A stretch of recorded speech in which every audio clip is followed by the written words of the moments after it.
Social মিডিয়াতে যে bike কাকুটাকে নিয়ে যে এখন ট্রেনটা চলছে, আমি একটা কথাই বলবো যে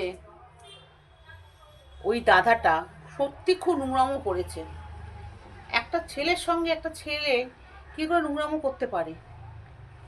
আর যারা র্যাপিডো চালায়, যারা ট্যাক্সি চালায়, যারা যাই কাজ করুক না কেন, সেই সব ছেলেরা বাড়ির কারোর টাকা বাড়ির তো ছেলে, আমাদের বাড়ির ছেলেরা তো কাজে বেরোয়, তারা সেই রোদে রোদে রোদে শীতে বৃষ্টিতে কত কষ্ট করে তারা এই র্যাপিডো চালায়, গাড়ি চালায়, ট্যাক্সি চালায়, অনেক কষ্ট করে তারা চালায় দুটো টাকার জন্য।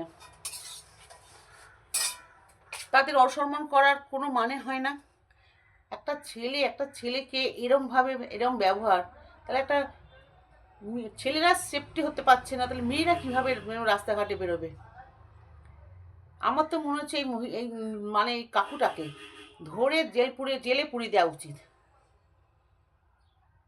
কিন্তু তার মধ্যে দিয়ে আমি একটা কথা বলবো যে তাদের বউ বাচ্চাকে নিয়ে টানাটানি করছে, যে এইটা করা উচিত না। বউ বাচ্চারা তো শিখিয়ে দেয় না যে তার স্বামীকে বা তার বাবাকে যে তোমরা বাইরে গিয়ে নোংরামো করো বা কিছু। তাদেরও তো লজ্জা বলে জিনিস আছে না। জানি না তারা প্রশ্রয় দেয় কি না এইসব জিনিস, তারা কিছু বলে কি না।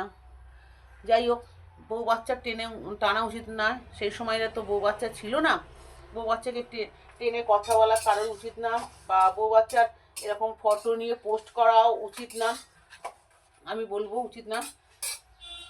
যা কিছু কাকুকে নিয়ে করো, কিন্তু বউ বাচ্চাকে নিয়ে কেউ করো না। এটা উচিত না, কারণ আমরাও তো একটা বাড়ির বউ, করা উচিত না। এইটা স্টপ করে দাও, বউ বাচ্চাকে নিয়ে কেউ কিছু ছেড়ো না।